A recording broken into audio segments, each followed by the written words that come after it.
Some of you already have this summary of a Pascendi, I'm sure.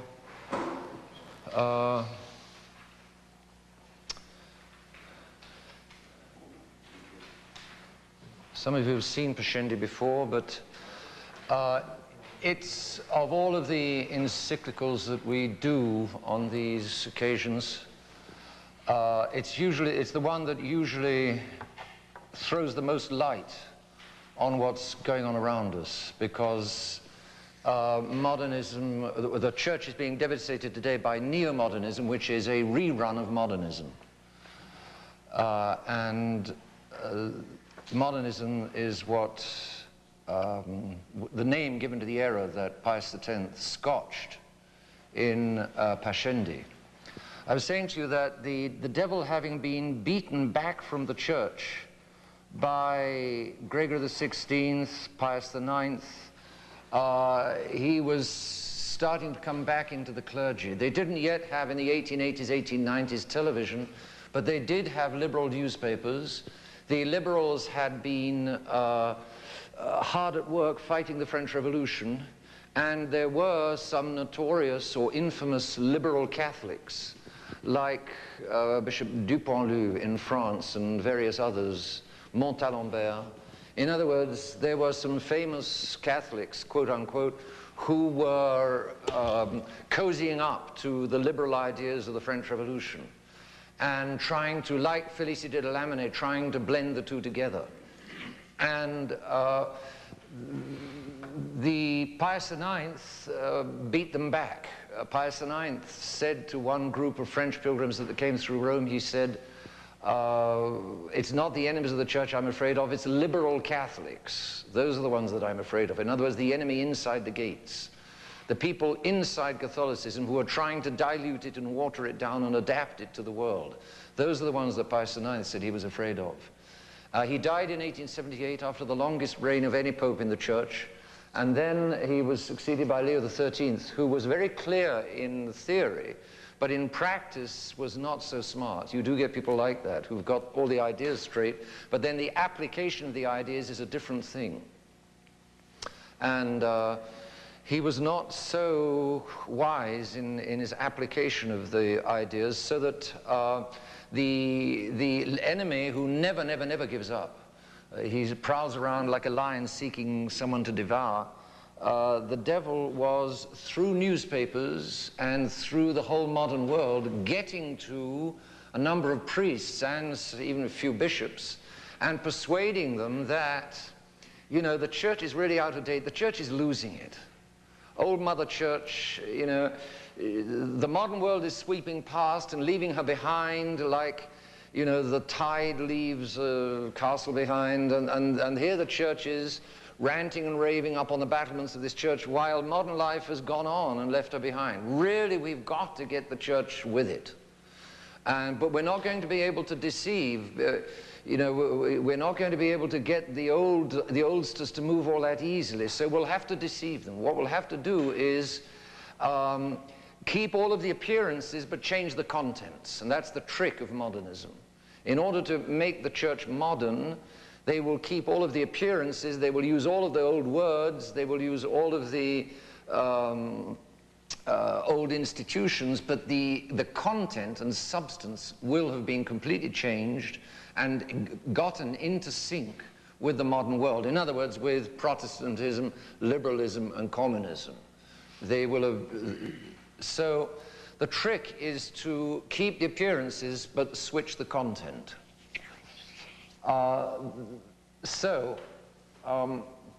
This is what a few brilliant priests were doing in by the early 1900s.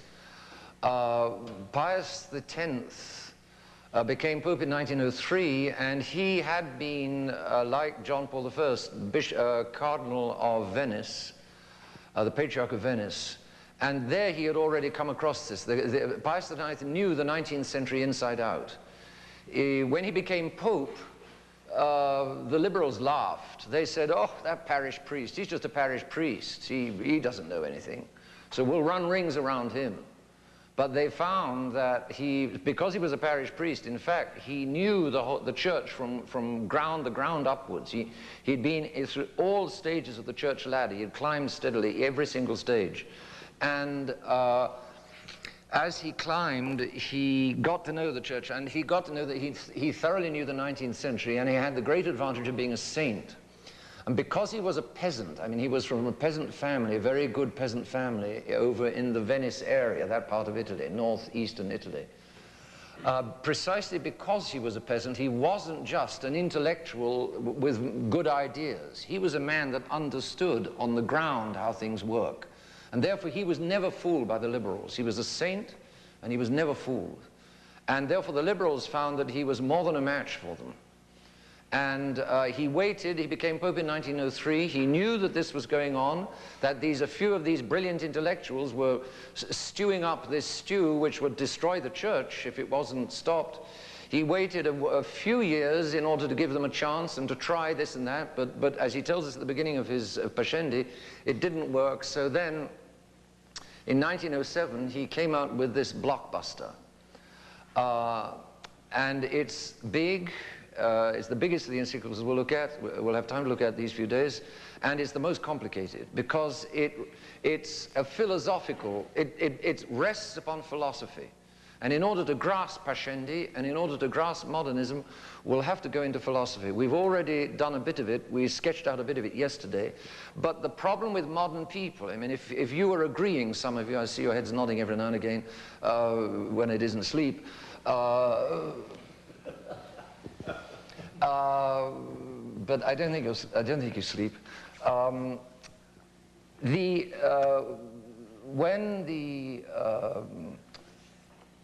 What was I going to say? When the modernists, they found that Pius X was a match for them, I've forgotten what I was going to say. Yes, you're agreeing that it was, you know, you've been agreeing with this sketch that we were making yesterday of modern people who are just on a completely different wavelength and just have heads which are completely incapable of understanding a Catholic head. The problem is in the head. The problem is not in the heart. A lot of these people in the new church are good guys. They haven't got evil hearts, but they have got rotten heads. And that's where the problem is. And most people today think that philosophy is a waste of time.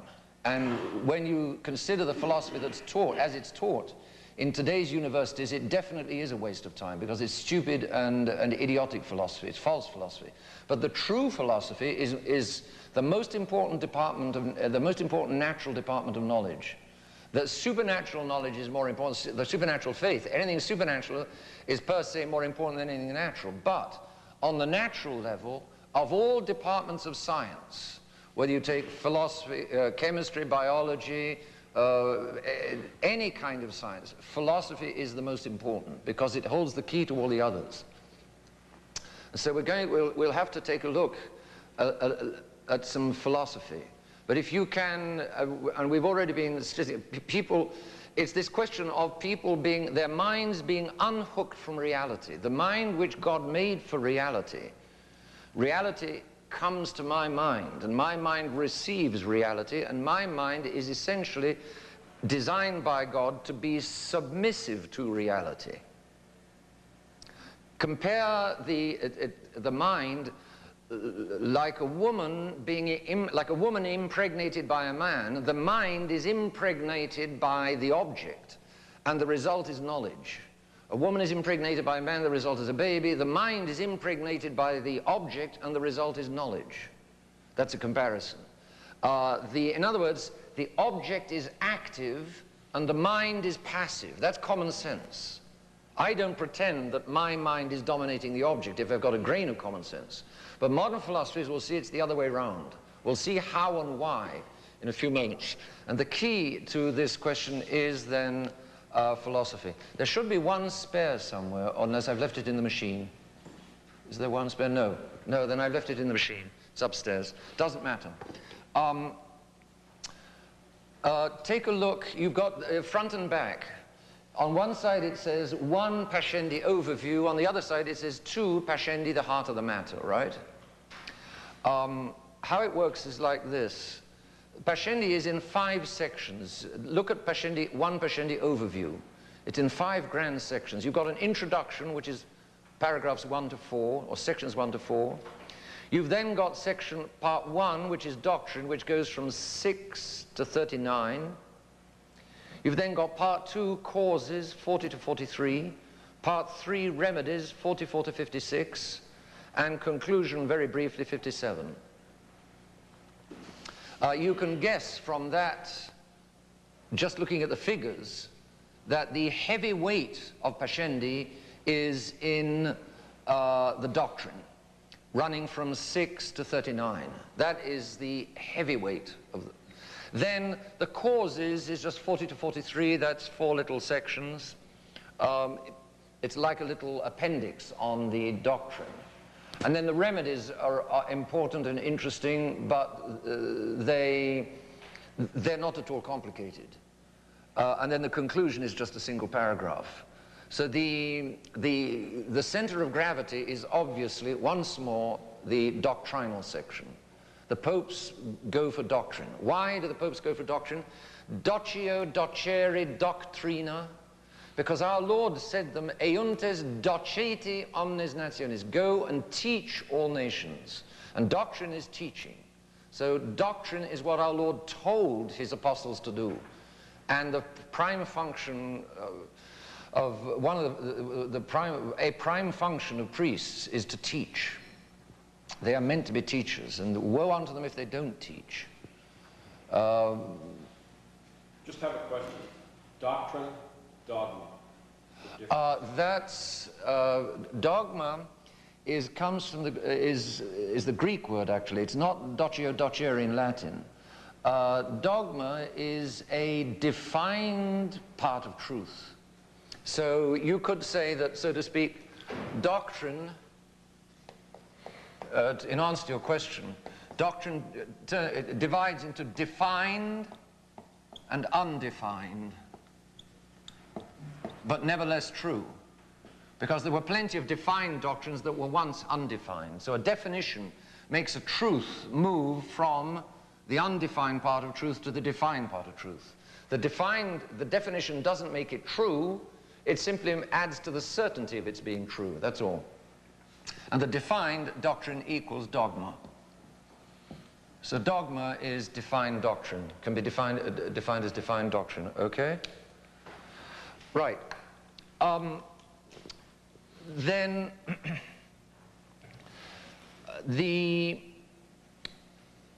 we look, zero in then on part 1, which is doctrine.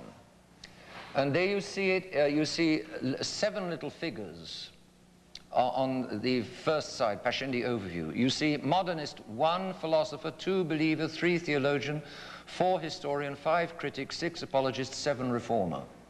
Okay.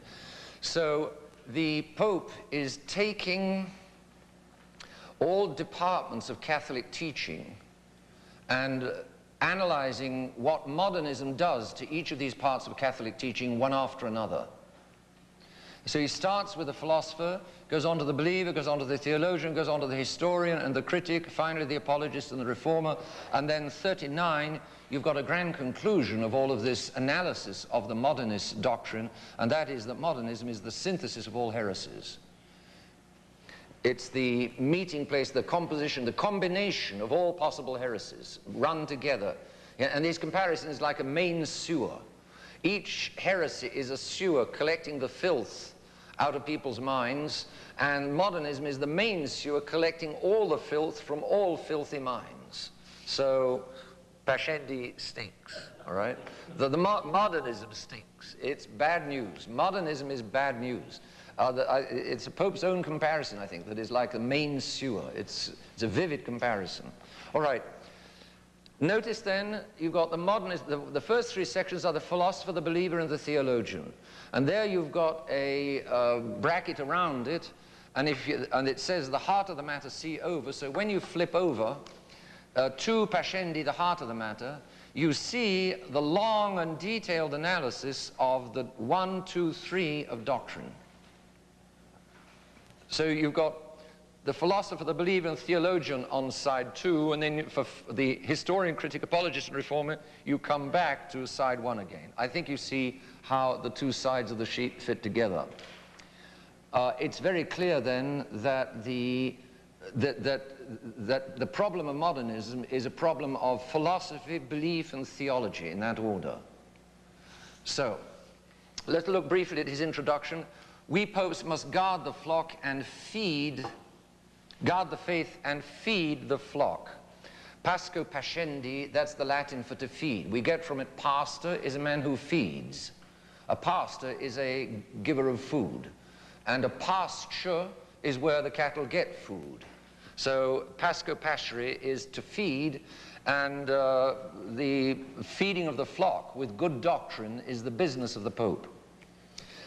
Especially today, he says, because the enemy is within. And the enemy within is the most dangerous. Have all of you yet got copies of Pascendi? If not, we'll organize it immediately afterwards.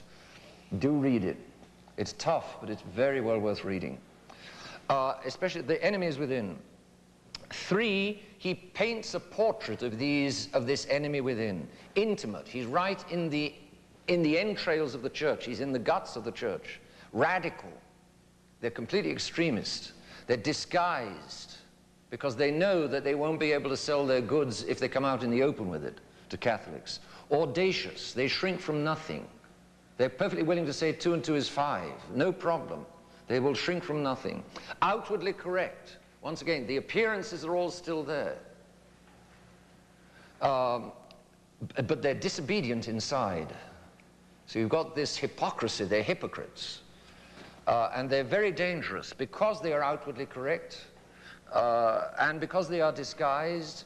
And the Pope says they're right in the very guts of the church. They're priests, they're editing magazines, they're theologians, they're people right in the dangerous spots, just like a disease in the most dangerous parts of the body. That's what he says about the modernists. He says leniency has proved ineffective. I've tried the soft touch and it hasn't worked. So now it's the rod. Now he chastises them. We must strip off the modernist's mask. What does that remind you of? Of course, Leo XIII about the Freemasons. Bishops tear off the mask from Freemasonry and show it up for what it is. And he says we must strip the mask. Pius X, we've got to strip the mask off these modernists. And so and that's why the introduction, of course, always says why he's writing this or that encyclical. This is why he's writing Pascendi, which will lay out in 3 big parts. Firstly, the teaching or doctrine, 6 to 39. Secondly, the causes, 40 to 43. And then finally, the remedies, 44 to 56. Very clear, very simple plan. And so we go into the question of doctrine. Notice then how causes and remedies spin off from the doctrine. Notice how the historian, critic, apologist, and reformer spin off from the philosopher, believer, and theologian. And if you turn over then to Pascendi, the heart of the matter, notice how the believer and the theologian follow from the philosopher. Modernism is primarily a philosophical problem. It's a problem of mind rot. People can't think, or their thinking is completely and radically false. So it's a problem of the very structure of people's minds, the very way people's minds work. And Tony Rorick was saying yesterday, I'm sure it's the experience of many of you, talking to people around you today, this disconnection from the object is how most people's minds today work. They're living in a fantasy world. It's the Sound of Music and Walt Disney all day long. They're just not living in the real world because their minds are unhooked from the real world. And you try to talk reality to them, and they just don't know what you're talking about. Is this the experience of more than one of you? Surely, yes. Yeah. Well, this is the explanation. This is the one document that best explains this incredible situation. The result of Pascendi was that the modernists squealed, but they'd been hit. Pius landed right on target. So all that the modernists could do was to go underground. So they scuttered underground. So he's like smashed the snake, but it just skipped back into the grass again. And it lay low. So apparently there was no problem. Which is why if you look at certain church manuals of the 1920s and 1930s, these manuals will say, oh, Pope, he made an encyclical about modernism, which has not been a problem, which is a problem, which is a non-problem, which is a non-problem. But what happened, of course, was the snake went underground and just lay there waiting and moving and waiting for its time. And the popes continued in line with Pius X for another 50 years, from 1907 to 1958, I said yesterday. But by 1958, the popes had had enough of resisting the modern world, and so, for exactly the same reasons that we've seen all along, namely the pressure of the modern world upon the shrinking church, for exactly the same reasons that the modernists invented modernism, that there were newspapers and television, too many priests, too many bishops, too many cardinals, reading too many newspapers and saying too few prayers. The world got to them, and so they're all looking for a way to go on pretending to be Catholic while they hitch up their skirts and dance with the world. And the way is given to them by modernism. And so exactly the same causes that gave rise to modernism in the 1900s gave rise to neo-modernism in the 1950s. And when the bishops got tired of electing popes who would stand up to the world, the cardinals wanted a pope who would follow the world and make life a lot easier and more pleasant for them. And so they elected John the 23rd. And John the 23rd began the process of letting this get inside the church. And Archbishop Lefebvre was very severe on John the 23rd. He said that in those days running up to the council, and in the early days of the council, there were frequently head-on clashes between the liberals and the conservatives, or we would call them today the traditionalists.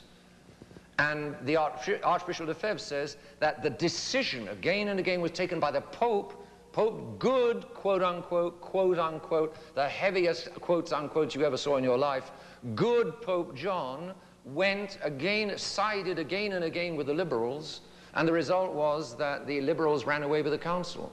And then Pope Paul VI was put in place by the same cardinals, another delinquent, sono tutti delinquenti. And he carried on the terrible neo-modernist work of the council and firmly established neo-modernism inside the church. And that's what we've had ever since. John 23rd, Paul VI, is it possible that when they went to seminary, and then as they went through seminary, they were ordained? Yes.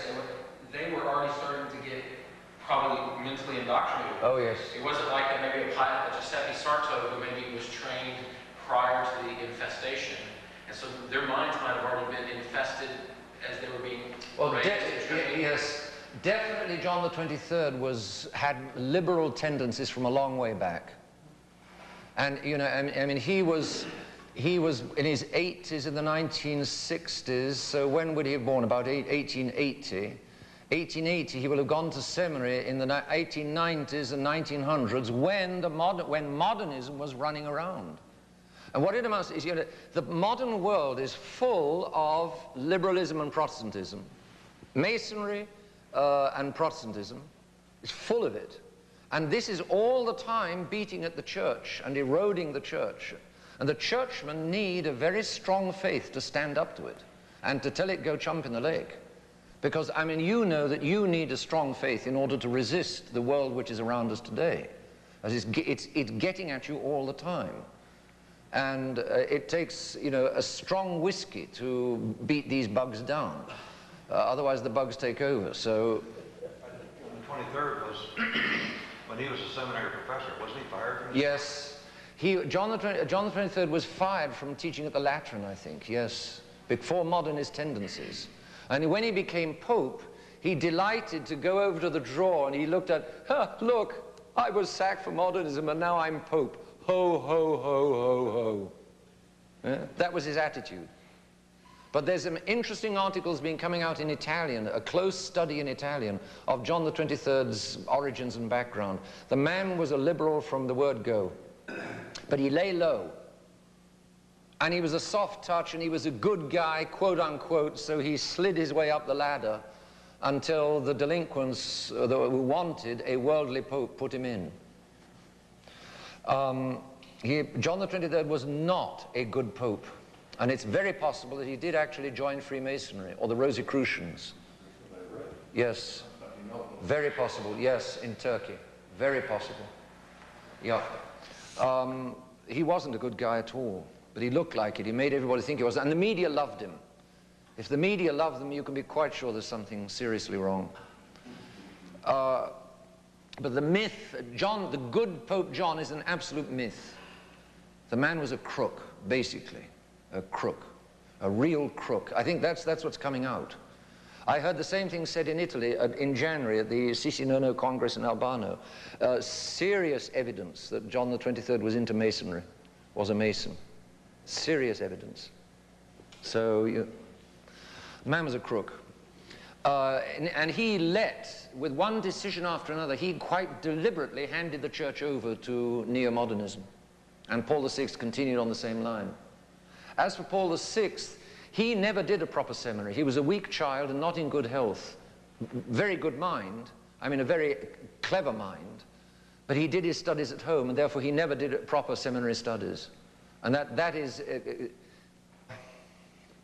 So, we need then to zero in on the philosopher, because the modern philosophy is the ultimate declaration of independence. It's the ultimate revolution.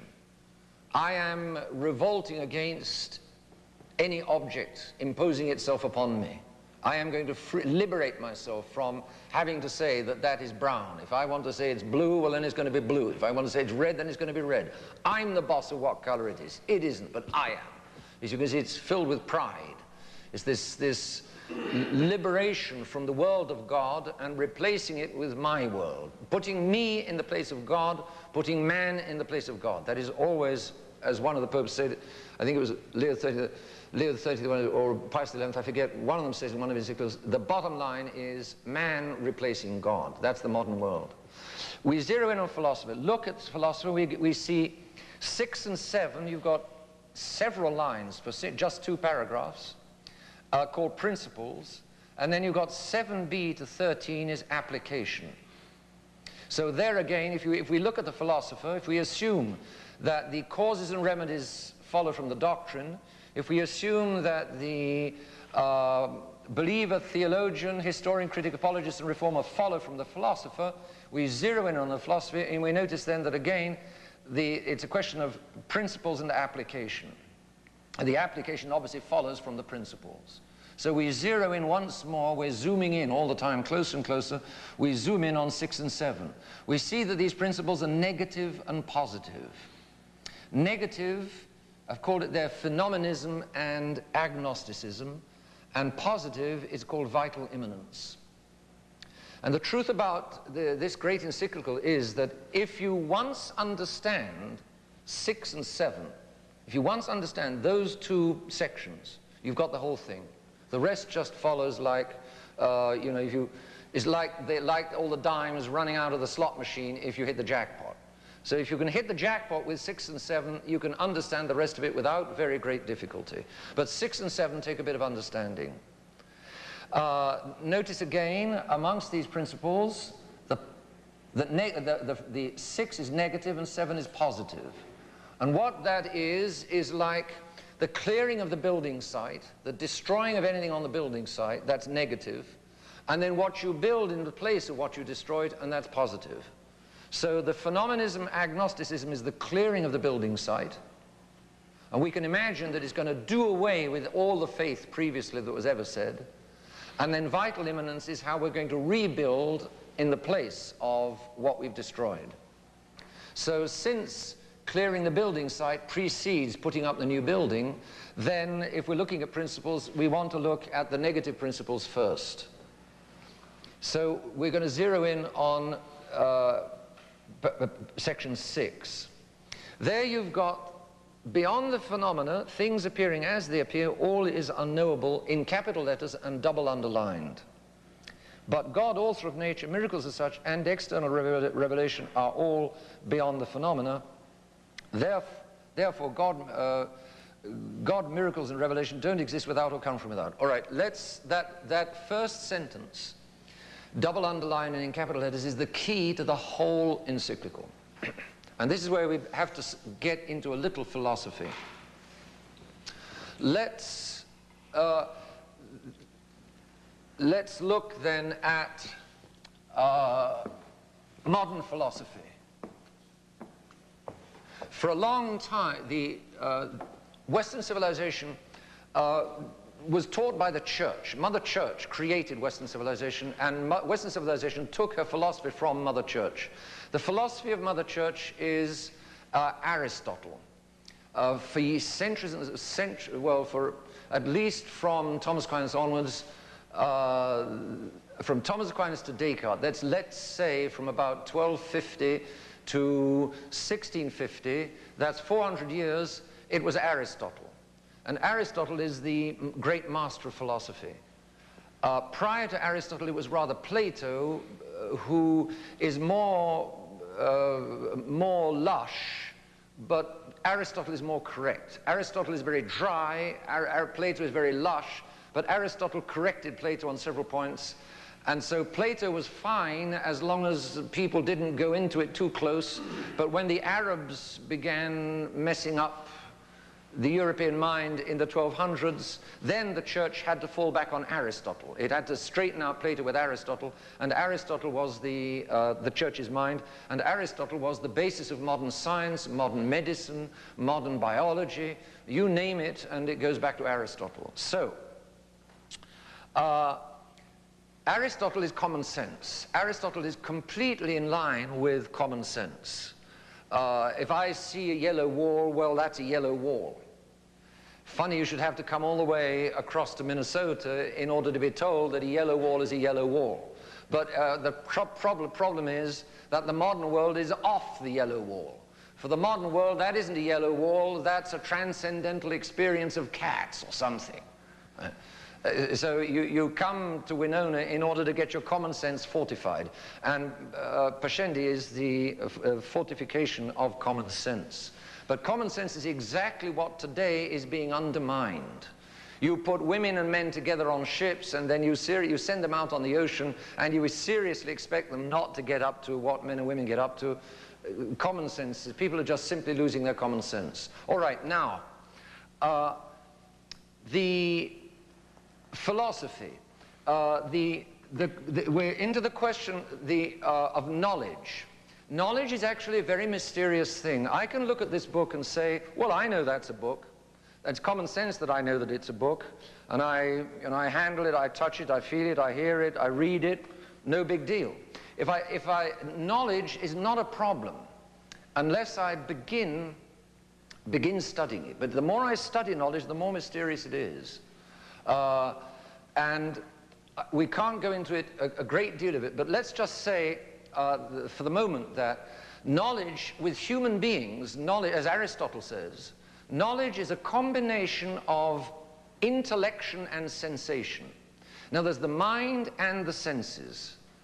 You're listening to me, and I'm beating out on your eardrums, your senses are picking up words, and while your senses, your ears are picking up words, the mind is deciphering the meaning of those words. If you heard absolutely nothing, you wouldn't know what I was talking about. Because unless I send something out for the sensation, the intellect can't do anything. And that's the, therefore, for knowledge, according to the church, according to Aristotle, according to common sense, we need both the intellect and the senses to work. Therefore, knowledge equals intellection and sensation. Now, intellection is not a word that you normally meet, but it's very clear what it means. It's the activity of the intellect, just as sensation is the activity of the senses. Let me give you an example. This is a lovely example I like. Those of you that have seen this before, don't give it away. But those of you that haven't seen this before, what is this? Anyone know what that is? Don't give it away, those of you that know it. Swiss cheese. See, okay, look. The point is that your senses are already feeding you all the information the senses need. But you don't, the mind is playing on the sense material, and the mind can't yet, most minds can't yet decipher it. Well, I tell you, it's a giraffe walking past a window. Ah, of course. See? It's a giraffe walking past a window. Then the mind kicks in. So that's a classic example of the sense material being interpreted by the mind, right? So you have a lot of those tricks, you know, in schoolboys magazines. They have a number of those sort of tricks. But what the tricks tell us is that for me to know that is a giraffe walking past the window, I need the sensation, the blue spots and the blue lines, and then the thinking. So it's a combination of the two. Therefore, knowledge for us human beings is a combination of intellection and sensation. That, if you try to analyze how the mind and the senses work together, it's quite difficult. That is the whole Aristotelian theory of knowledge, but it corresponds to common sense. Well, now the moderns, Aristotle said that he didn't want, Descartes was fed up with Aristotle. Descartes was a brilliant Frenchman, a mathematician. He would have been very good with computers. He had that kind of mind. He said, I'm going to start a new way. And so, and he is the beginning of the modern mind disconnecting itself from reality. He is one of the most important. So what Descartes did, Descartes said, what Descartes did was to cut the anchor in sensation. I said to you yesterday, for instance, Descartes argues, I can dream that I'm being eaten by a monster, my senses are telling me that I'm being eaten by a monster, then I wake up and I realize that my senses were completely false. Or I put a stick in water and the stick looks bent and I know that my senses are not telling the truth. Therefore, sensation is unreliable. Therefore, we must, knowledge is intellect alone. Intellect alone. And no sensation. Descartes despises sensation, and he's going to, so to speak, like many modern philosophers, he's the first of the modern philosophers who's going to close his eyes and close his ears. This is what I think the world is, and it's got, I don't care what my senses tell me, I'm not interested in what my senses tell me, I am going to dream up the world from inside my own head. That's Descartes. Try it. I know reality because it's all inside my head. Try it for size. It's not very pleasant. There was an Englishman who reacted against this. This is a very, David Hume, this is a very, very, very, very short summary of modern philosophy to explain how we can arrive at the insanity of this system. Because David Hume says, he's a Scotsman actually, and you know that the Scots love animals. I mean, the British love animals. So they love dogs and they love animals. So you can imagine the British don't like the idea that it's just all brain work and no sensation. So David Hume swings right over to the opposite extreme. He says knowledge is sensation alone.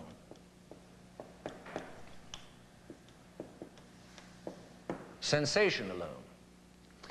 For instance, he's standing at the billiard table and he takes the cue and he knocks the cue ball against the red ball and he sees the cue ball stopping and the red ball starting, and he says, what I see is the white ball moving, stopping, the red ball starting to move. What I do not see with my eyes is that the white ball is the cause of the red ball moving. And he's actually quite right. because the eyes don't see that. All that the eye picks up is white in motion stopping, red motionless starting.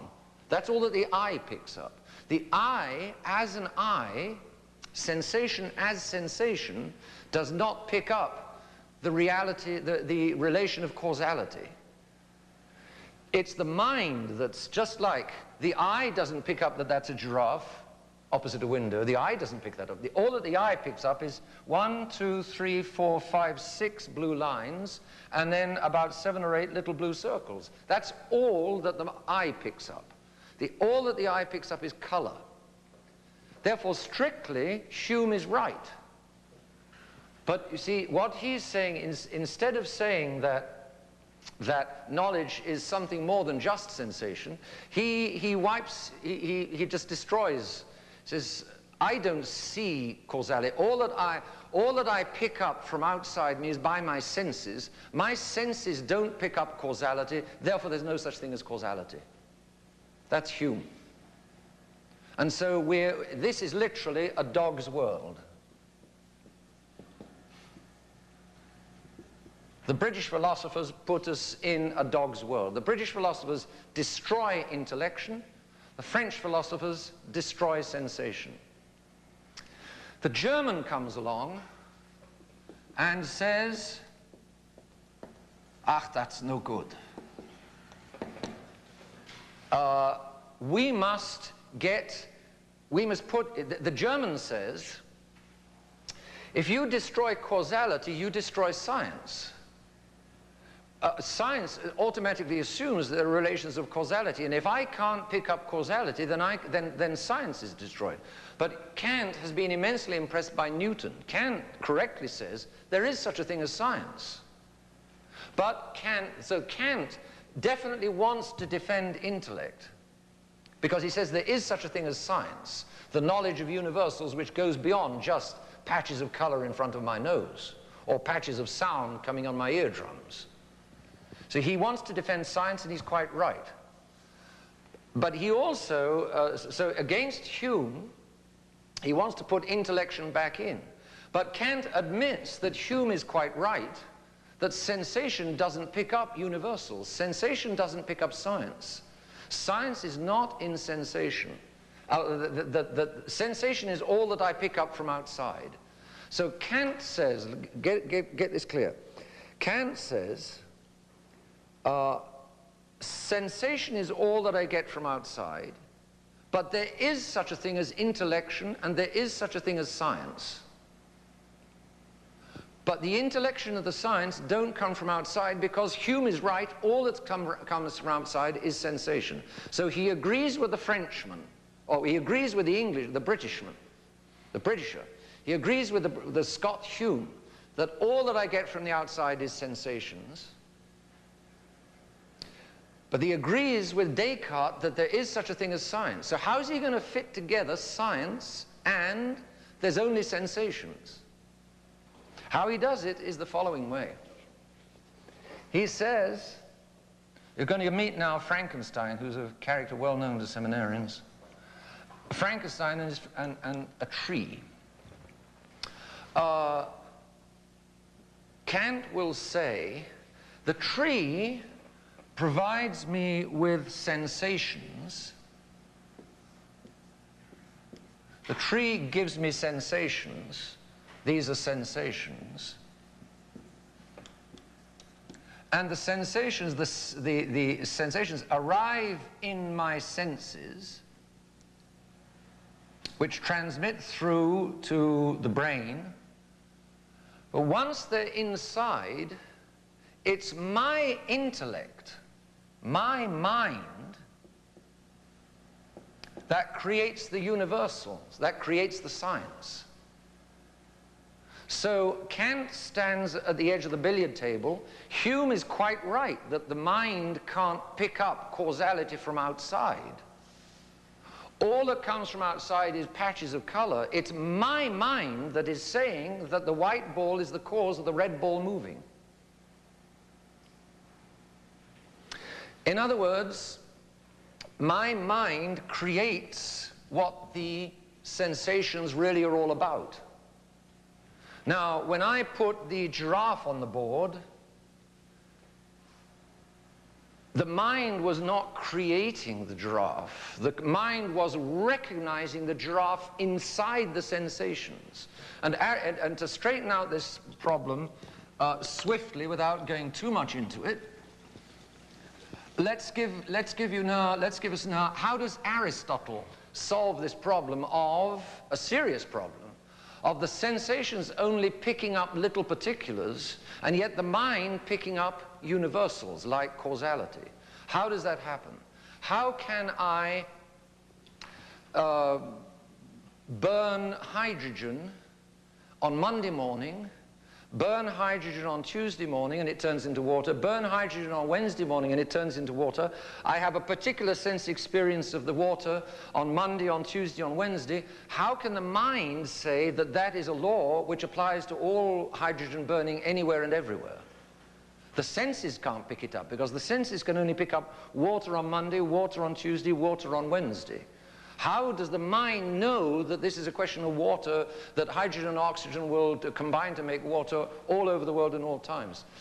The senses can't do it. How does the mind know it? Modern scientists say they don't know it. You just assume it. They cheat. They pretend they don't know it, because they don't want to have to solve that problem. Aristotle says we do perfectly well know it. And Aristotle's, Kant says we do know it. Kant says it's the mind that's making out of water, or out of all water, oxygen and hydrogen. But Aristotle does it this way. It's a little bit complicated. Here's the tree, and here's Aristotle. Or here's our viewer. He's even uglier than Frankenstein. Aristotle says that every real thing, especially material thing, has a form which makes it what it is. And that form is intelligible, and the appearances are sensible. Obviously, the appearances are sensible. The appearance of this little book is a purple which I pick up with my eyes. So Aristotle says, while the appearances are picked up by the eye, down the channel of the appearances comes the treasure of the form which is picked up by the intellect. So the phenomena, that's the phenomena of the object. The appearances, that's the Greek word. A phenomena is simply the Greek word for the appearances, things appearing, phenomena. The appearances of the object, like its texture, its color, everything that I can pick up with my five senses, the taste, if I wanted to try tasting it, the phenomena are the sense appearances. The sense appearances are picked up by the senses, notably the eye, obviously, but also by the ear. So the sense appearances come into my senses, but down the middle of the sense appearances is coming the essence of the object, which the intellect picks up. Comparison. Imagine a slave carrying a box to the queen, out of which she unlocks and gets out the treasure. The slave, this is a comparison to tell us what's happening. The slave is incapable of getting inside the box. The slave is carrying the treasure, but the box is locked and he can't get inside it. So as far as the slave is concerned, there isn't any treasure. All he gets at is the box. So the senses is the slave. The sensation, the senses and the sensations are carrying the box. The senses are carrying the phenomena, the appearances. They're carrying the appearances to the mind, which is the queen, who unlocks the essence which is behind the appearances. Is this remotely clear? It's difficult. But if you get into the problem of knowledge, it is quite a difficult problem to explain how I can see with my senses only particular things, and yet the mind can pick up universals. How can the mind pick up universals from just individual sensations? And the answer is because the individual sensations are carrying inside them something universal. The sensation and the senses can't pick up what's universal. There's no way that a dog can intellige or think meat. The dog simply meat. He has senses of the meat, but the meaning of meat, the thought about meat, the nature of meat, the essence of meat, the thinkness of meat, he's got no faculty to pick that up. So the dog just eats the meat. On the other hand, the man standing beside the dog watches the meat, thinks about the meat. Is the meat healthy? Is it unhealthy? Is it enough? Is it too little? Where does it come from? Is it sheep or is it hog? He's thinking about it. The dog can't think. The human being can think, the dog can't think. Therefore, the sensations come to the dog like they come to the human being, but the human being has another faculty which can unlock and open the sensations and get at the treasure inside, the intelligible treasure inside. The dog has no faculty to unlock and get inside the sensations, and therefore the dog can't understand, can't begin to think about the essence.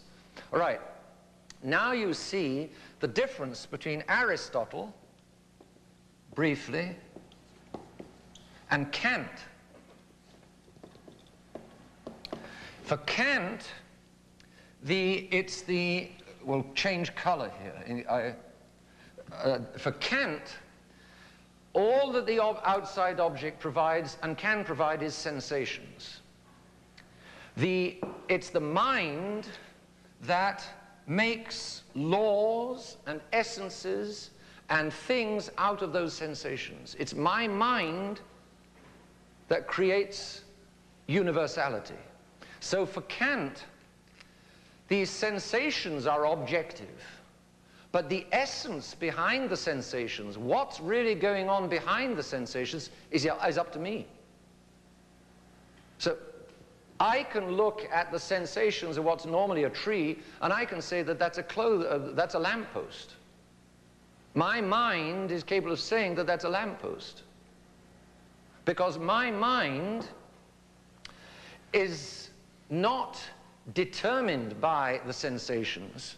You remember here, the form imposes itself upon the intellect. The intellect is passive, and the form is active. And I was saying to you, like the male principle fertilizes the female principle, so the object fertilizes the mind and produces knowledge. And the active principle is the object, and I am passive. Well, Kant doesn't like that. So you can see that on Kant's system, it's getting a little, on Kant's system, they're the sensations. I've received the sensations, the phenomena have come to me, but now it's my mind which is active. I tell the object what it is. The object, the intelligible object, is not imposing itself upon me. The phenomena are imposing themselves upon me, but then my mind is imposing upon the phenomena what they are. And my mind is giving to the phenomena their universality. The mind is universal, the sensations are particular, and my mind is giving to the sensations their universality. Therefore, science is possible. Hume is right, we don't know anything beyond the sensations, but science is possible because my mind is telling the sensations what universals they are. Therefore, I am the creator of the intelligible world. And says, just to finish with Kant, as for what's behind the phenomena, Kant, like Hume, says, we don't know. Just one big question mark. And he calls that the Ding an sich, the thing in itself. And he says, we don't know what the thing in itself is. What do you think the successors of Kant in the same line said? Can anybody see, imagine what Kant says, what the thing is in itself, we don't know. What do you think the successors of Kant said? You're going to say there is no thing. Exactly. They said, then how do you know that there even is a thing behind the phenomena? So this is like the smile of the Cheshire Cat in Alice in Wonderland. There's still the smile, but the cat's disappearing. And eventually the smile will disappear as well. And so, as you can see, by this system, which in theory is, after the stupid David Hume, is restoring the possibility of science, but it's restoring the possibility of science not in Aristotle's sane way, which Descartes cut loose from, but in a completely new and completely insane way, so that while the senses are still attached to reality, the mind is completely unhooked from reality. And, as I say, originally, Kant's justification was to save universal science. But the truth of the matter is that his system makes my mind the king of creation, which is what and it's Kant who let loose the whole modern madness, who paved the way for the modern madness. Isn't that the basis for virtual reality? Could be. Could be. Yes, you see, I mean, virtual reality, you wrap your head around with some kind of machine, don't you? And then what you pick up on this machine is as good as the real thing out there, correct? It's along the same lines, yes. It's along the same lines. Any other questions there for the moment? If my mind tells me that that's a lamp instead of a tree, yes, and then I can't turn a light on, why don't I change my mind? because I am the king of creation. But that's stupid, isn't it? I can't get it. Modern philosophy and the modern world are stupid. But, as you know, but I am the king of creation on this basis. Somebody, I think, once said to the German philosopher Hegel, supposing some little dog bites your heel, exactly this problem.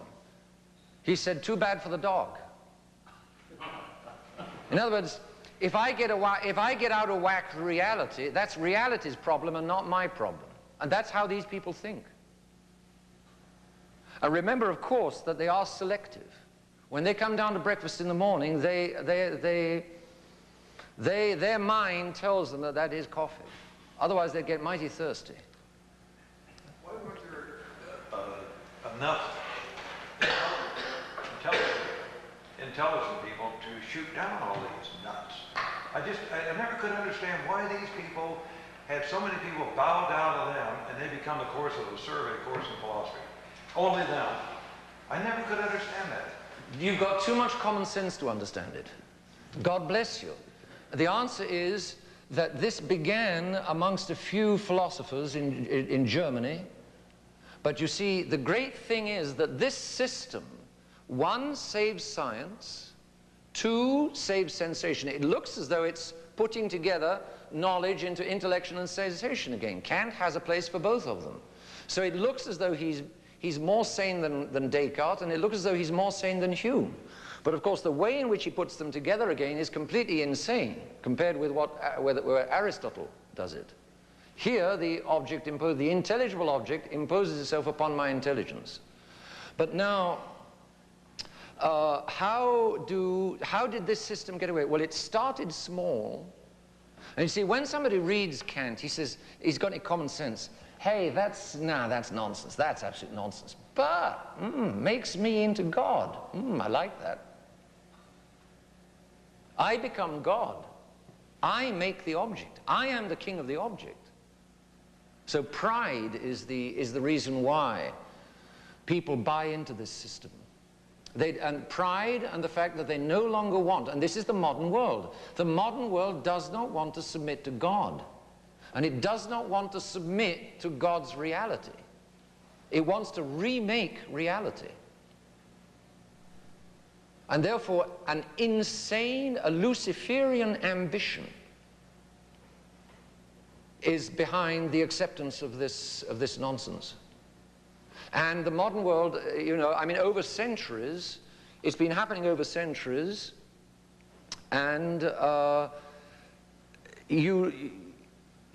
if you apply this system logically, we were saying yesterday, I think, if you apply this system logically, you'll go crazy. You won't be able to survive. But if you apply it selectively, then you will apply it, you will not apply this system when you need to recognize reality in order to survive, like if that's coffee on the table and my car, I crank my car by cranking the crank and not by cranking the trafficator, right? So I apply reality, I apply Aristotle enough to survive, but then when I get into my study and I want to write philosophy in order to make myself into a famous professor, I do this because I know that in the modern world, this system appeals rather more than that. People want folly. And if you can't understand people wanting folly, God bless you. Congratulations. It seems like somebody would have had his head on straight and said, look, the emperor has no clothes. Yeah. The Catholic priest, the Catholic Church said this is nonsense. Kant went on the index. Of course, you had Catholic intellectuals, the Dominicans especially, of course. Catholic intellectuals read all of this stuff, and right from the word go said it's nonsense, and those books went onto the index at a rate of knots. But people in the modern world don't listen to the Catholic Church. Oh, no, the Dominicans rejected this. Oh, yeah. Except modern Dominicans. Oh, now you go to any Catholic seminary, Catholic university, and all of the youngsters learn Kant. Well, 40 years ago, this place was a hotbed of modernism. Okay. Okay. But that was not the same period. Okay. There's the reality of the matter. Yes, it was 40 years ago. The Dominicans here were already gone. But that's quite well into the modern age. So that's prior to Vatican II, it was a hotbed of modernism. Pardon me? Prior to Vatican II, it was a hotbed of modernism. Oh, yeah. Yes. Yes. How do people buy into fantasy and criminal stupidity? Answer, because it suits them. Because they become God. And it also suits, I also kick free of the 10 Commandments. Ah, now. Now they turn into the 10 suggestions. I'm no longer tied down by that commandment and that commandment. Ah. Yeah, There's a gleam in my eye. It's as simple as that. Back in many of the same areas, a Dominican and a diocesan priest got into an argument on abortion. And this is 1959. Yes. Yes. The Dominicans went bad. And when the Dominicans went bad, the fish rots from the head, says the old proverb. And the Dominicans were the thinkers of the church. And the rotting of the Dominicans and the rotting of the Jesuits was pretty important in the church. But they went bad, and they went really bad. If the Dominicans and the Jesuits had stayed straight, the church might have held. But the devil made sure that he would get to the Dominicans and the Jesuits. And he does it by various ways. Weakness of the flesh, that was Luther. And then I changed the laws in order to suit my weakness. That's one serious reason. Bribes, laziness. So, Pius X, take a look at the causes. Let's jump to, right now, to 40, 41, 42, 43. And you see the moral causes are curiosity and pride. The desire for something new. The desire for novelty. That's another serious reason why people... We've had Aristotle for centuries and centuries. It's all old hat. We all know we can recite Aristotle in our sleep. Let's have something new, for goodness sakes. So the love of something new, curiosity, and then pride. Modernists are self-assured, presumptuous, disobedient, and disrespectful. They're gods. On their system, they are God. That certainly suits their flight. And then the intellectual reason is ignorance. 41, the ignorance of scholasticism falls prey to the false glamour of modern philosophy. Modern philosophy has got a false glamour. It is glamorous. It's slick. It's packaged in a beautiful cellophane package. And it's presented as the future. It's presented as, you know. Is that the beginning of an answer? That should be the answer to that question. People don't, to be sensible, it's too dull, it's too old-fashioned, and it's too restricting. Whereas this system gives me complete liberty. This is the ultimate of liberty. I am free from any commandment, and I'm free from any knowledge that I don't like.